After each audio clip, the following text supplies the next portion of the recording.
defeating the enemy is a complicated concept, and this one, what this is the kind of question Ukrainians have been asking themselves and us, like, what does defeat look like for Putin, Russia? Who does Ukraine sign a peace deal with?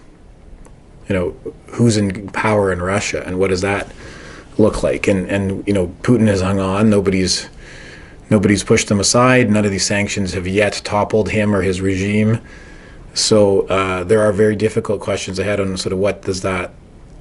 If a Ukrainian military victory is possible, then what happens after that? Because I don't think anybody believes that Russia would just say, oh, well, we lost this one, and so we're going to quietly, rebuild normal relationships here. Yeah. And I think about all the kids, I think how many people have died, and how many kids have no fathers, and how many fathers have no kids, and all the, I've been to Bucha and Irpin and all these places, and you think, like, this is the horrors of the genocide and the war crimes that have happened.